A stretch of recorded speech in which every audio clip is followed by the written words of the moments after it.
Hi, everyone. I am Amy Vetter, and welcome to the Breaking Beliefs podcast, where anything can be possible because when you believe you can, you will. This series is all about getting honest with ourselves and noticing the things that we carry with us. We each have our own life experiences to go from, and sometimes it's hard to truly understand what it's like to be someone else. What we can do to create change is to start with us. If each of us took one action each day in our own lives, we could collectively change the world around us. But what does it take? It takes work, it takes practice, and we have to be honest with ourselves as we get there. Welcome to this episode of Breaking Beliefs, where I interview Sofie de Vreese.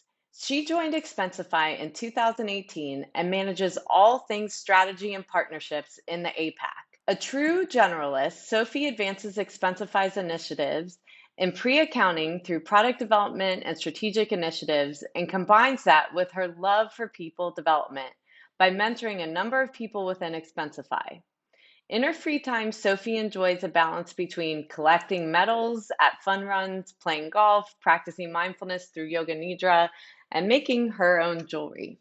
During this interview, we talked about her path and journey of self-discovery and breaking these beliefs that might have been holding her back, but definitely was creating some negative self-talk for her that led her to burnout at times so that she could live a life of authenticity. We're honored that Expensify sponsored this episode. Expensify is a payment super app that helps individuals and businesses simplify the way they manage money. More than 12 million people use Expensify's free features, which include corporate cards, expense tracking, next day reimbursements, invoicing, bill pay, global reimbursement, travel booking, all in one app.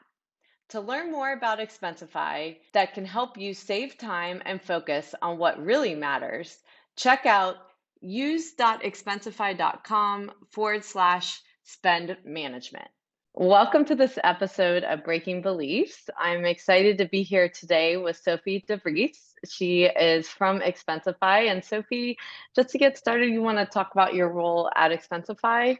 Absolutely. Thank you so much for having me here today. I'm very excited. So my name is Sofie, and I work as a head of partnerships for Expensify. I'm based out of Melbourne, Australia, and I'm primarily focused on really anything partnerships, strategy, mainly in the APAC region. So I work together with firms all across Australia, New Zealand, Singapore, Hong Kong. But I also work together with quite a few firms on the West Coast in the US. I tend to travel quite a bit, takes me all over the world.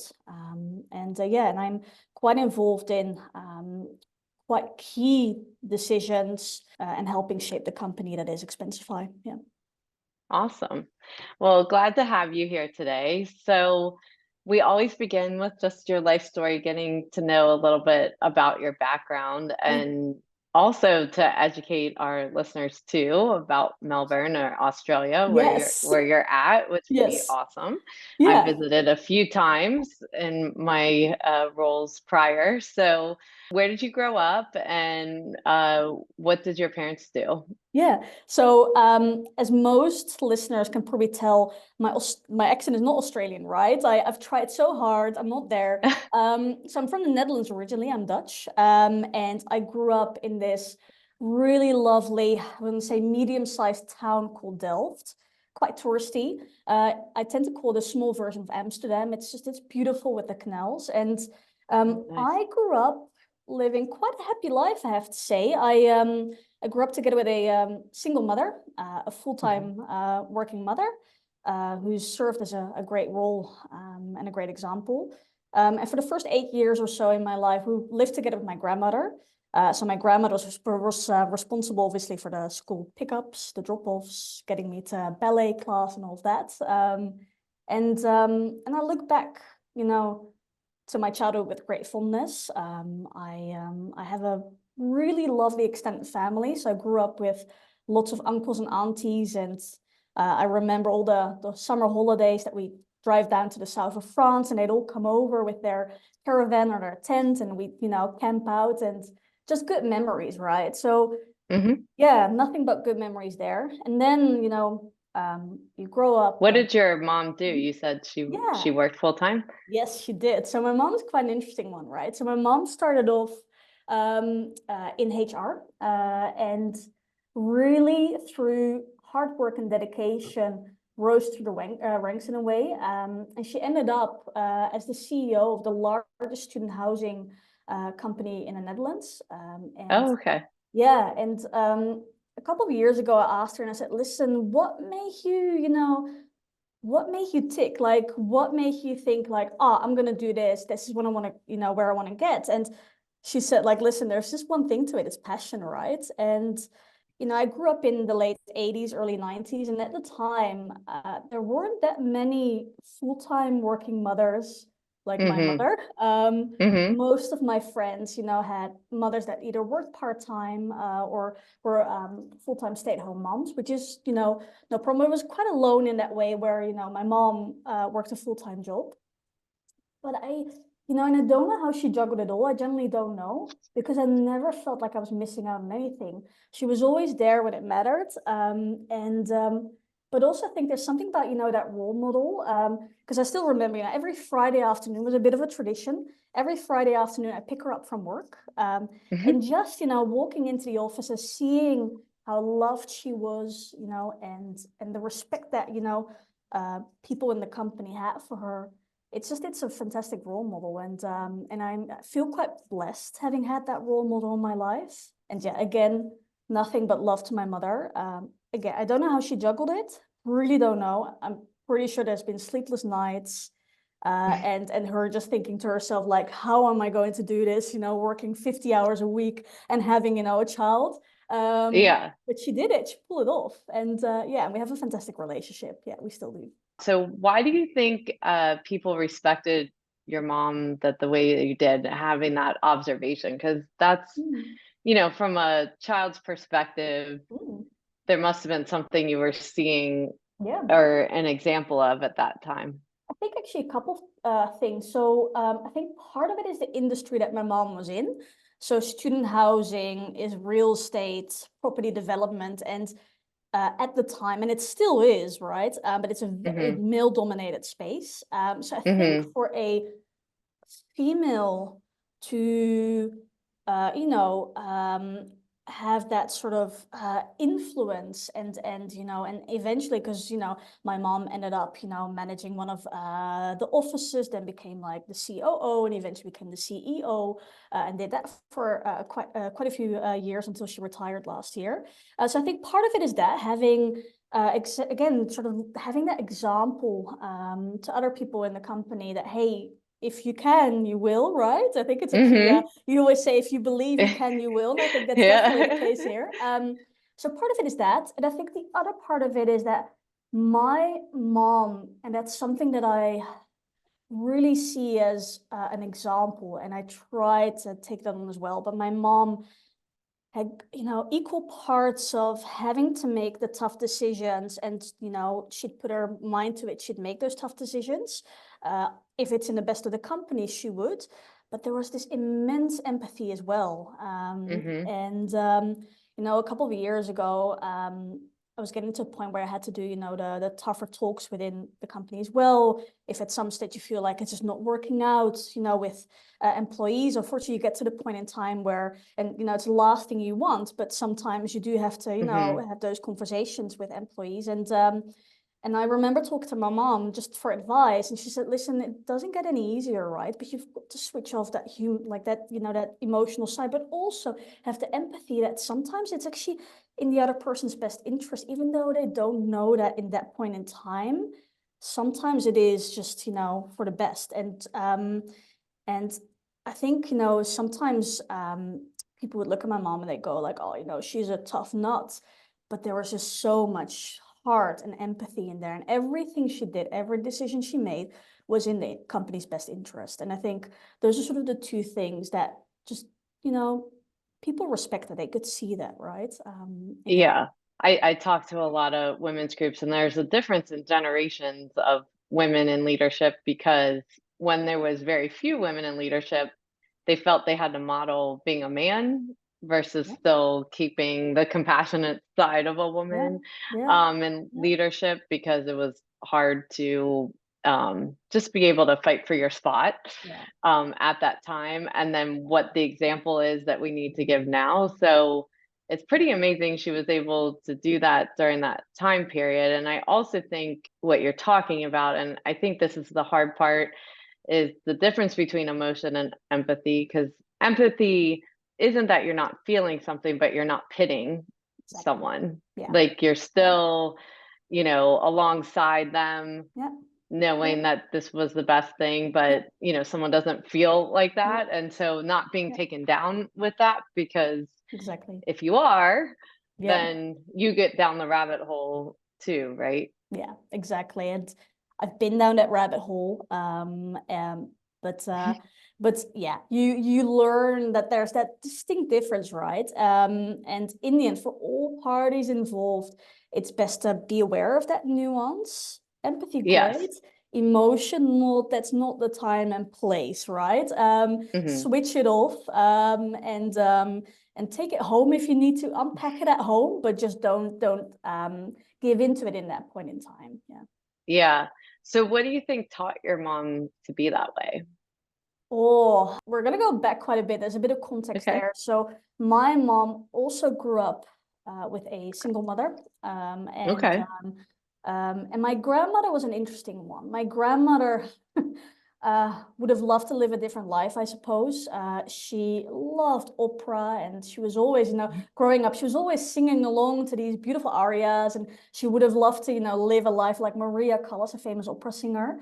But my grandmother was also deeply unhappy, and Mm, immensely irresponsible with money. So that's important context. And because of that, my mother had to grow up pretty quickly. And it hmm. wasn't all doom and gloom. When you ask my mother, she says, listen, I lived a wonderful, life, and I had a great childhood with lots of great memories, but she was pushed into adulthood quite quickly because she had to, because my grandmother just didn't have that responsibility. So I think part of it is just the way you grow up. You learn, and you take on those behaviors. But a Hmm. part of it as well is perhaps, who knows, nature versus nurture, I don't know, but perhaps it's also genetics. Because even though my mother didn't grow up with her biological father, apparently her biological father was quite a well-respected, quite successful businessman.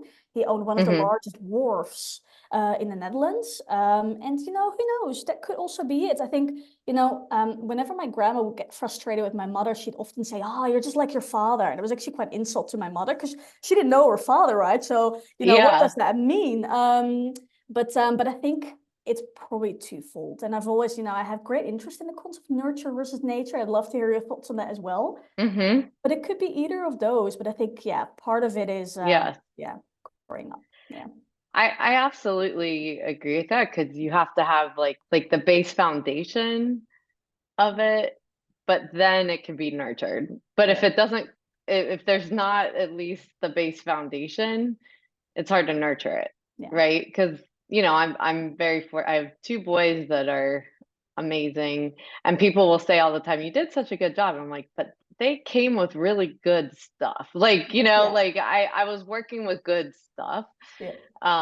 So it was kind of a team effort Yeah. versus where I think, people will give all the credit to, one situation or a parent or whatever. Yeah. And I look at them and I'm like, they've really like responded and lived up to expectations, Yeah. or not even just expectations, but had a deeper understanding of context, if you'd Yes. explain it. Yeah. And some people are just not born that way, No, true. and Yeah. then it's harder to get that point across, Yeah, right? absolutely. No, I agree. And I also think, hard, like you said, right? It's using a bit of an analogy here, but I think of like, painting, for instance, and you know, trying to paint this beautiful oil painting, but if the oil paints that you're using, you know, aren't of a, you know, high enough Right. quality, then you're probably not going to get the end result that you're after, right? So I do think sometimes I try to view nurture versus nature that way, you know. Yes.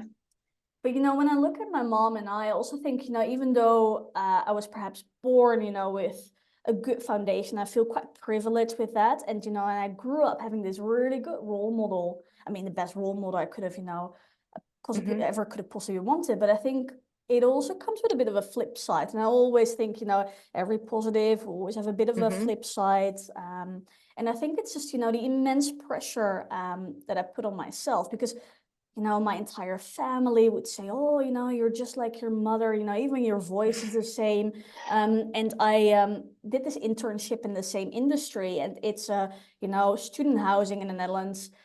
It's a very small, you know, very small world.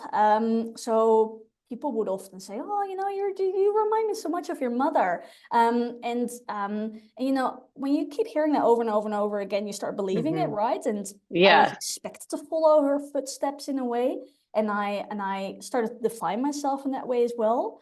And I think, you know, when I look at the next years of my life, so after I finished high school, I really let that define my path and my identity because my mother, for instance, she always wanted to study law. And again, because of, you know, her childhood and growing up, she was kind of thrust into, you know, work immediately, and she didn't have the luxury to go to university because she had to take care of, you know, my grandmother in a way, right? And just, yeah, Hmm. provide. And eventually she did, you know, over time she, you know, added in plenty of education, but she didn't go through, you know, the classic, you know, you turn 17, 18 and you go to university. She was never able to do that. So I think in a way she perhaps tried to live through me as well, unintentionally. But my Hmm. mom always wanted to study law. So I was like, okay, cool. Well, I'm going to study law. And the reason I decided to study law, Dutch law, which is probably the driest form of law out there, it's awful. But the reality is I wanted to become a chef. And my dream at Mm. the time, you know, I was 16, 17, 18, and there was this pretty elite, they called the Hague Hotel Management School. And it's the school where, you know, every three-star Michelin chef, they, you know, they went to that particular school. Every, you know, top restaurateur that went to that particular school, and that's what I wanted to do. But my family, not just my mother, but my entire family was like, "Oh, Sophie, you'll never have a social life. Don't do it." So they really tried to talk me out of it. So when that, you know, was out of the equation, I kind of defaulted back to, you know, law because yeah, we'll just do that, right?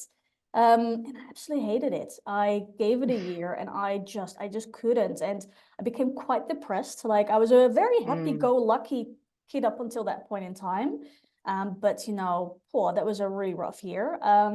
But my mom understood. And she did give me the freedom to be myself. So we had a really good chat. She said, listen, I can see how, you know, how miserable you are. Let's get you out and give you a bit of time. So I spent about half a year between February and September until the next intake, but I spent half a year just working. And I moved to Amsterdam, and that's where I studied communication. Mm. So organizational communication.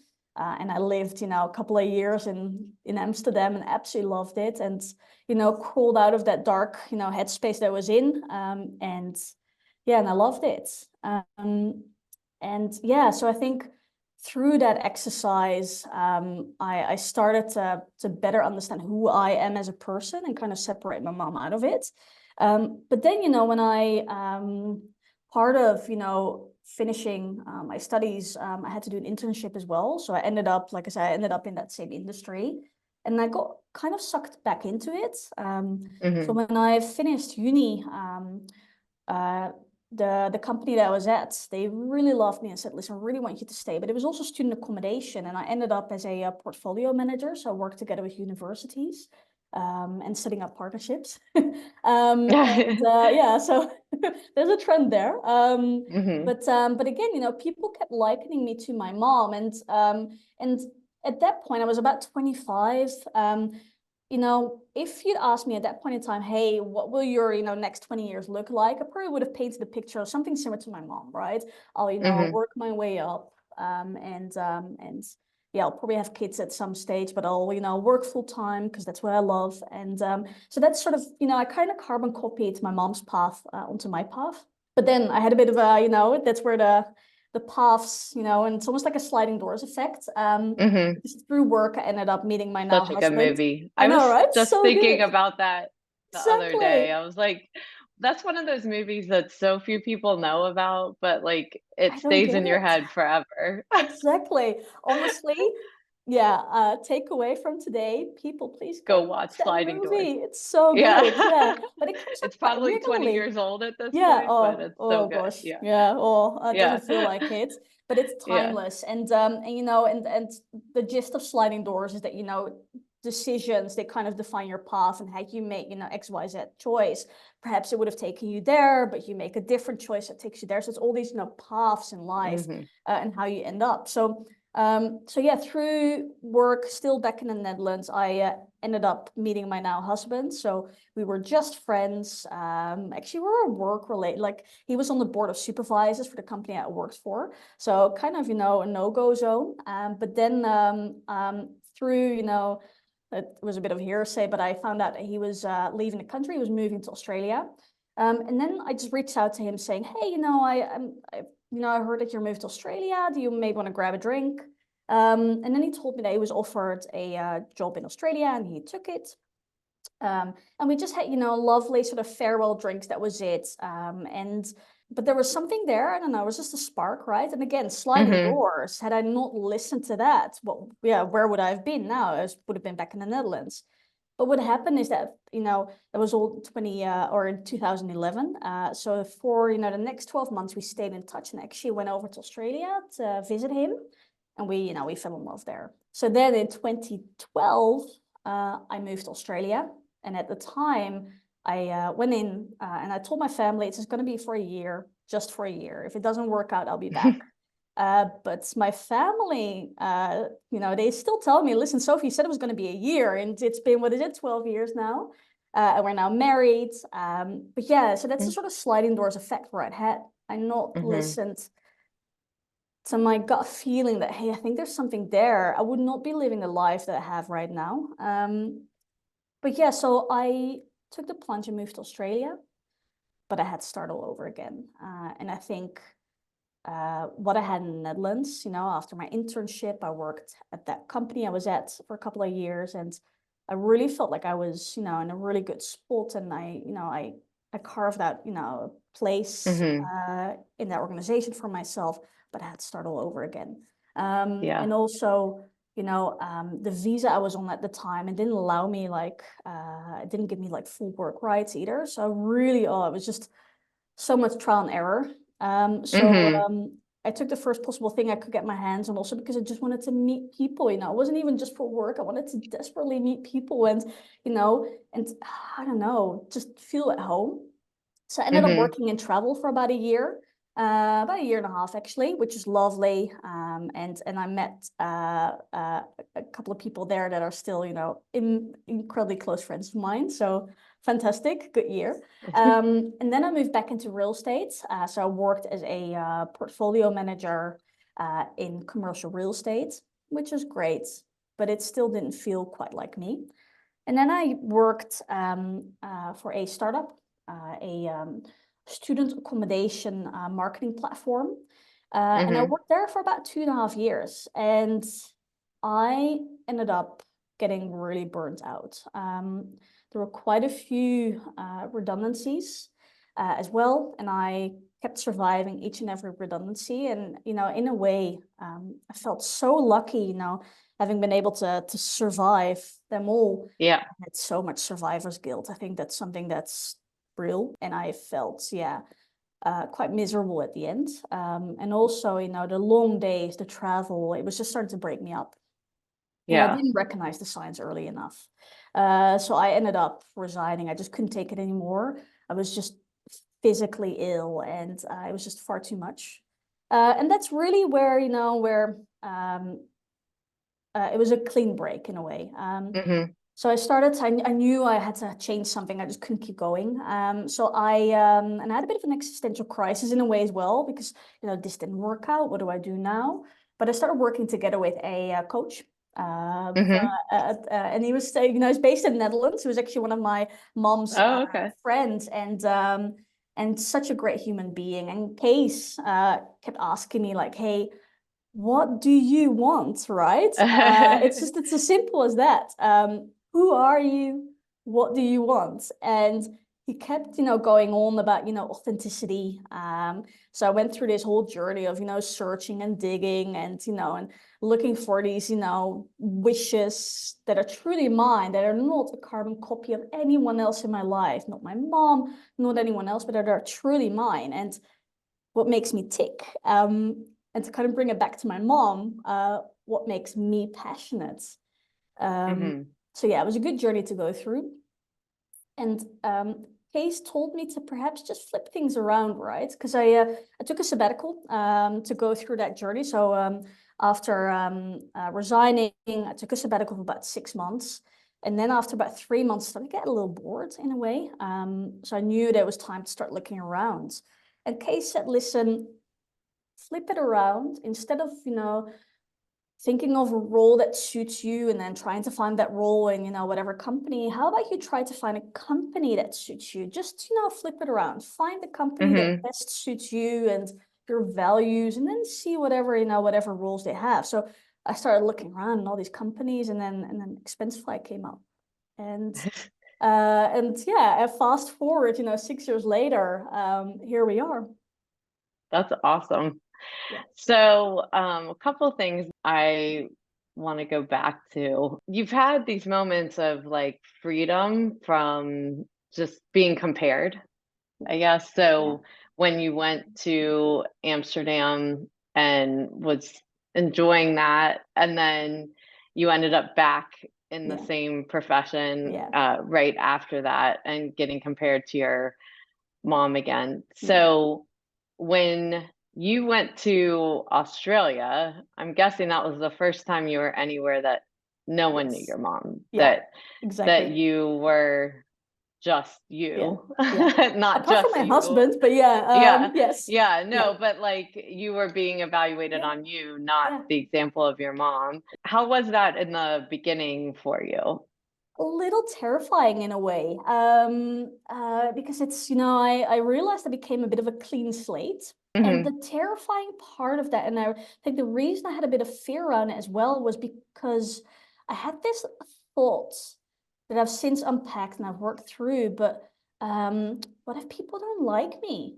Then that means that they don't like me because of who I am, not because of, the baggage I have, or I can't finger Hmm. point to anything else apart from, finger pointing to me. So I think there was a bit of, yeah, there was definitely a tinge of fear, but at the same Hmm. time, just the excitement of, being able to carve out a new path and redefining who you are. And, like I said, the clean slates. It was incredibly exciting. Hmm. But it wasn't easy, right? I still remember, crying my eyeballs out over dinner, and just going like, I don't know what to do, and I'm just not happy, and what am I doing? And also I didn't at the time I didn't feel like I could open up entirely to my husband either, because I knew that he'd feel guilty for, in a way bringing me to Hmm. Australia, which wasn't true, right? It was my choice and my Hmm. choice alone.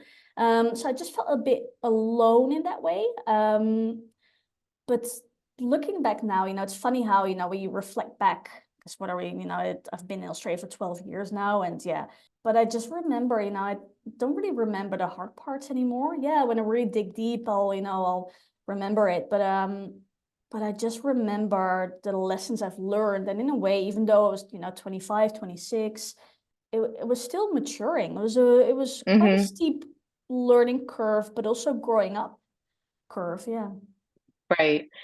And like you, I had a strong mother figure in my life too. And when you're going through those shifts, so when things aren't going well, or you took those breaks Yeah. and you weren't like on the corporate ladder right now, you took it off, like you still have those messages going through your head Yeah. of whatever those belief systems were, and what you think she would think about it, even if she Yeah. wouldn't, but that's what's Yeah. kind of built into that neural channel. Yeah. So what did you do with that self-talk as you were going through the process? Because I think for a lot of people, that negative self-talk gets in the way of our Yeah. progress. Yeah, absolutely. I think it boils down to beliefs, right? It's a belief Hmm. system. It's about breaking, bringing it back to being Hmm. breaking beliefs. So what Case, the coach I worked together with at the time, told me was say, because he really tried to boil down to the essence, right? And what he told me, what really worked for me at the time was, he said, listen, your core beliefs will probably stay with you, right? But you've got Hmm. to see them as a pair of glasses. Hmm. Um, and the moment you realize it's like a pair of glasses that you put on, you also realize that you can take them off. And I started to get comfortable with the idea that it's just a lens, almost like a Hmm. lens or a filter that you put over things. And if you are able to put the filter over things, you can also take the filter back off. And really take moments in time to kind of go like, listen, is this real? Hmm. But it's been quite a work in progress, and I don't think it really clicked until my burnout, because actually during my sabbatical, I did a couple of pretty cliche things, right? I learned how to ride a motorcycle. Hmm. Never touched a motorcycle since. I did a Pilates teacher training course because I love Pilates, but also went to this retreat, a yoga retreat. Uh-huh. Yeah, and we did a lot of yoga nidra, and the teacher, a lovely Scottish lady, I think her name was Claire, but she used to be a solicitor, a lawyer actually, corporate lawyer, and but she also went through burnout and then ended up full-time teaching yoga.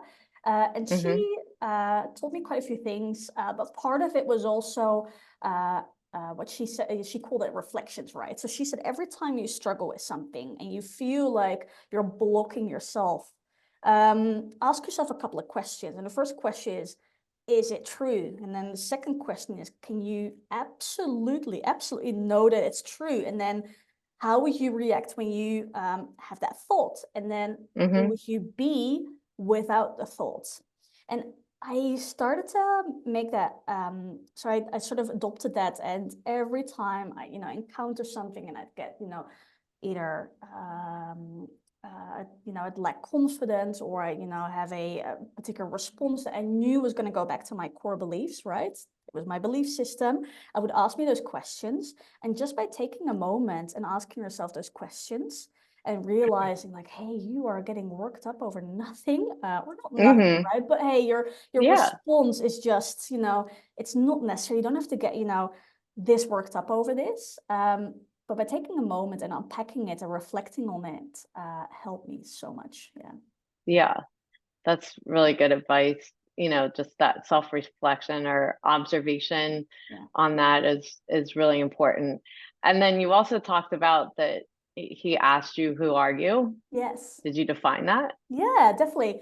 So I think I am a very compassionate human being Hmm. that cares deeply about the people around me. And, we kind of joked at the time, probably would have been a great doctor or, nurse.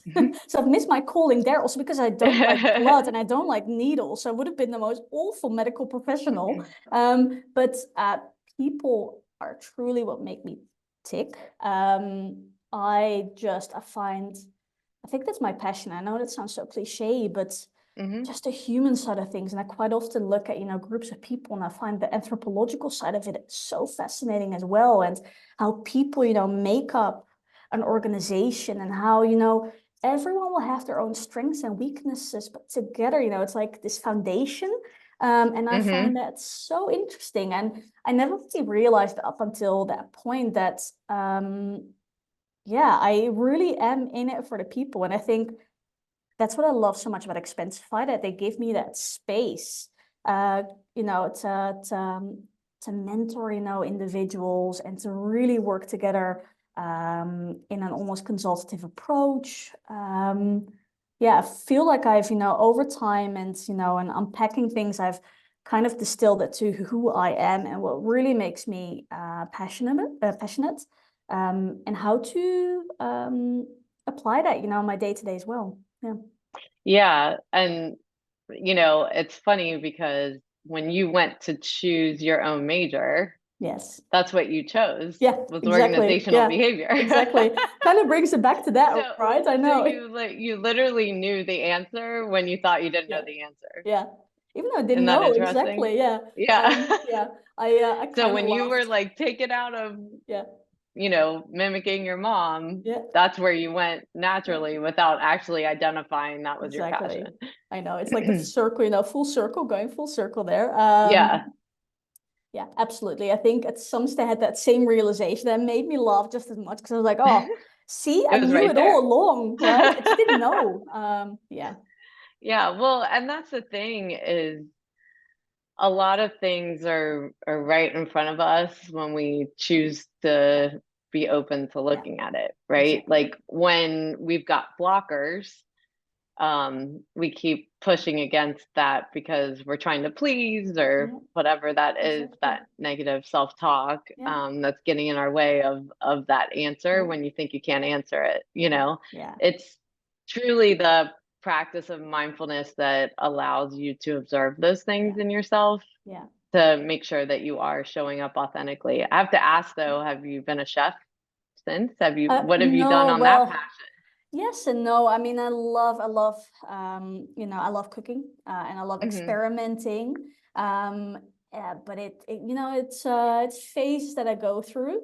There will be moments where I get quite obsessive, and I get myself a nice new cookbook, and I'll make all these, beautiful dishes, and then just yeah, I get sidetracked, and then yeah. Yeah. But there's still a gratefulness, but not just cooking myself, but also I really, and some people might scoff at this, but I do see real, beautifully made dishes as almost like a form of art. And I Hmm. do love to dine out, and I'm so lucky in Melbourne. We've got, such a great restaurant scene, and cuisines from all over the world. So I'm spoiled, so spoiled here. But there will be moments where I just look at a dish and I'm like, I really don't want to eat this. I just want to look at it and savor it because this is just a pure work of art, right? Yeah. Yeah. There's still something there for sure. Yeah. Yeah.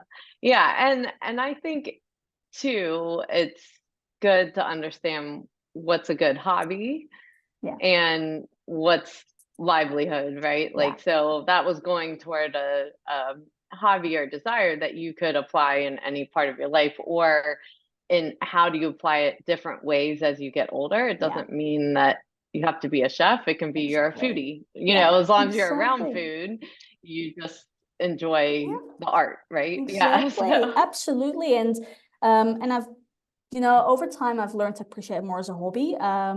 A couple of years ago, I did a number of formal wine courses. So I'm, officially credited as like a sommelier. Not that I Hmm. would ever work, I Wow. will never say never, right? But not that I, work in a restaurant right now. Yeah. But just knowing that I went through that and I've got the knowledge, it just makes me feel good about myself. Yes. So yeah, and I've, it's my hobby now, right? It's not a profession in any way. I work for Expensify and that gives me, great fulfillment. No need to add on to Right. that. But it's a wonderful hobby. Yeah, and it allows me to be creative in my own way. Yeah. Hmm. Yeah, that's awesome. So thank you so much for sharing your story. I like to end with some rapid fire questions. Yes. So if you can pick a category, either family and friends, money, spiritual, or So I know that most people pick family, so I'm not going to pick health. family. Now, it would be very in line with Expensify to choose money, but I'm going to pick health instead. Okay, great. So things or actions I don't have that I want. I think consistency. I can be quite obsessive and throw myself into a new thing. and then just get fed up And with then it need over to get the time. certification. Yeah, exactly, I'm exactly, right. noticing in Yes, your and story, I'm very similar. exactly. Get a bunch of like, oh, wine. I love wine. I'll do that. Yeah. Or I've got a beautiful golf bag with the most amazing golf clubs in there, and it's collecting dust at the moment. Yeah, I still love running. But there was a time where I was quite obsessive, with running, and I signed up for every single fun run, and I jokingly said I was collecting, medals because they give you a medal after every single one of them. So I throw myself into things, and then I wouldn't say give up necessarily, but it just fizzles out a little bit. So I'd love to have a little bit more consistency there, just stick through it. Yeah. Yeah. Things or actions I do have that I want to keep. I think mindfulness. So I think, through trial and tribulation, I've come to realize how intertwined mental, physical health are for me, and how Hmm. important mindfulness is. So I practice a lot of self-care, and I still do those reflections on a very regular basis. I do meditate. I love yoga nidra, and really unpacking things, and I do body checks just to stay in tune with what's happening Hmm. and whether I'm feeling any niggles or anything like that. And yeah, because again, through yeah, my journey, I've come to realize that when I'm not feeling good or I'm feeling stressed, I notice the signs of my body as well. Don't want Yeah, that. So I'm gonna keep practicing that for sure. that's awesome. And those are the things too we don't realize. I always say this to people that I'm teaching about it, but when you practice it, it almost becomes an insurance policy for when you Yes. need it. And you don't realize that because it's very hard to do those things when you need it. Yeah. Just like insurance is hard to get when you need it. Yeah. Um, and it's the same thing, like you're in a stressful situation or a hard time, you can revert back to some of these practices because your body can go to it without you even thinking about it. So true. That's yes, such a good analogy. I'll remember that one. Yeah, it's like an insurance policy. Absolutely. Yeah. Yeah. Things or actions I don't have that I don't want to have. Yeah, so I was diagnosed with a thyroid autoimmune disease a couple of years ago, Graves' disease, and it's been pretty challenging getting that under control. I didn't expect it to be so challenging. So the thing with Graves' disease is that it just, because it's a thyroid, it Hmm. impacts pretty much everything in your body. And I've been working with a great endocrinologist on that, but just getting that under control has been quite a few years now, and I'm starting to get to a point where I'm a little over it. I Yeah. do, it's like, and I've had moments where I was just so disappointed with my body, like, but I feel hopeful. I feel Hmm. like 2024 is going to be the year that we will get it under control. But if you ask me, like, hey, what are there any things that you don't want?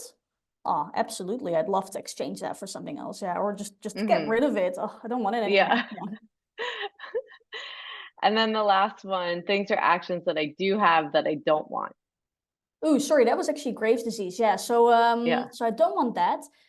To answer your previous question, the things that I You don't don't have have. it and you don't want it. Yeah, exactly. So, don't have it and don't want it. Yeah. So, injuries. Yeah. So, Yes. um, despite the Graves' disease, I do count my blessings. I'm generally, very healthy. And even though, I throw myself into things, like, picking up my running shoes and just go for, like a 10-mile run just out of nowhere, which would be, begging for injuries, like shin splints and all of that. I've never really had any major injuries. I've never had any major accidents.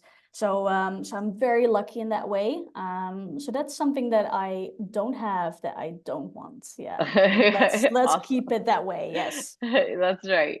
Knocking on wood for you. Exactly. Knock on wood for sure. Yes. So great. So is there anything that we haven't discussed or you just want to emphasize from today's discussion for our audience? Yeah. So a couple of takeaways I think that I just wanted to emphasize is, I think to me at least, breaking beliefs is, it's self-awareness. So I think it's Hmm. important to keep reflecting on what drives you, your why, and to just keep checking in with yourself. I also think, sometimes your why, it can be fluid. It also Mm-hmm. depends on, whatever's happening at that point in time in your life. But also, the path of self-discovery does come with challenges at times. It's not an easy path, Mm-hmm. right? Um, but I think,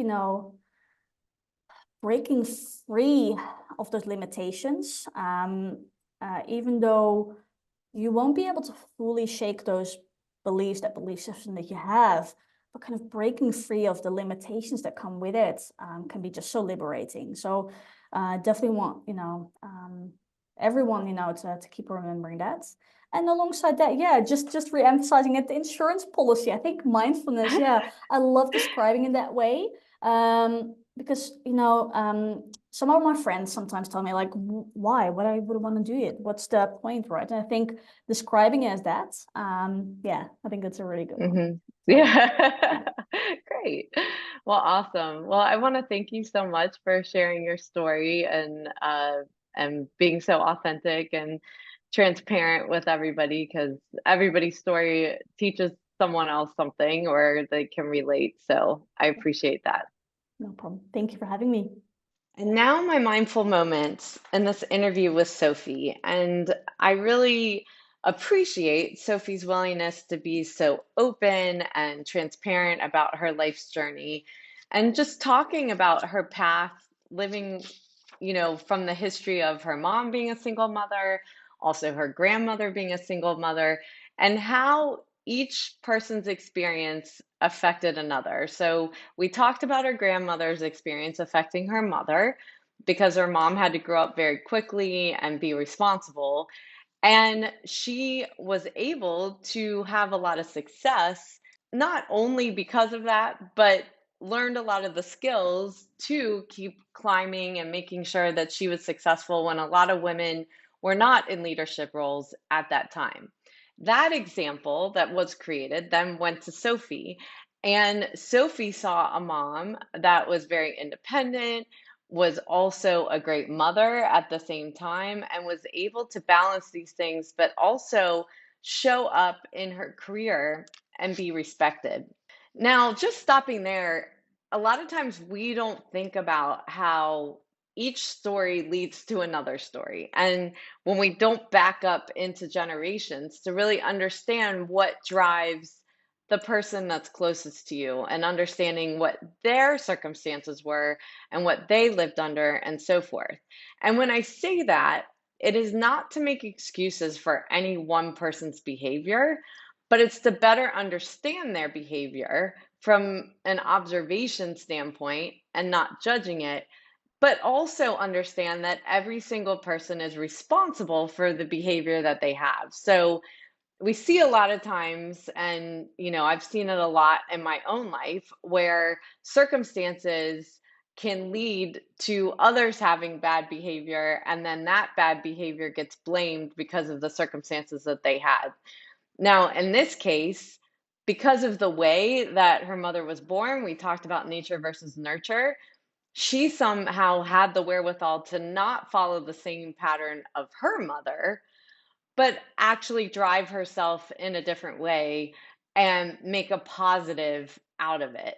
Now, understanding all of that, there is a foundation to each of us that is like clay that we can mold based on how we're born.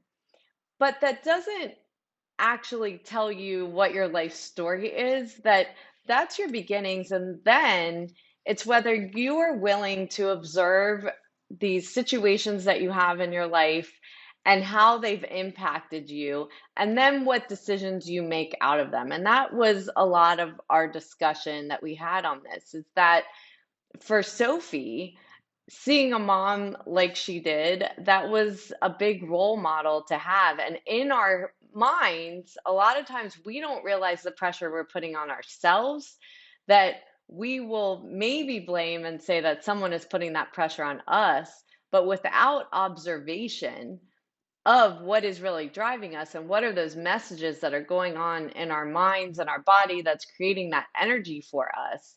If we don't observe it and stop, then we just keep driving ourselves towards something that actually no one cares about except us. So it's really important that we are living a life true to ourselves.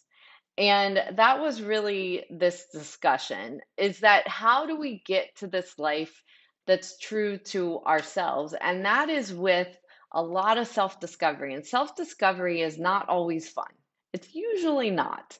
There are moments of observation where it can be like aha moments, but there's a lot of stuff where you're just in the muck of it, right? That we have to observe what's going on in our bodies, the energy that we're creating, the burnout that we might be feeling, the stress that we might be feeling. And instead of just looking at the outward response, really understanding what's driving that response for us, because usually that might be 3 or 4 levels deeper than what we actually think it is.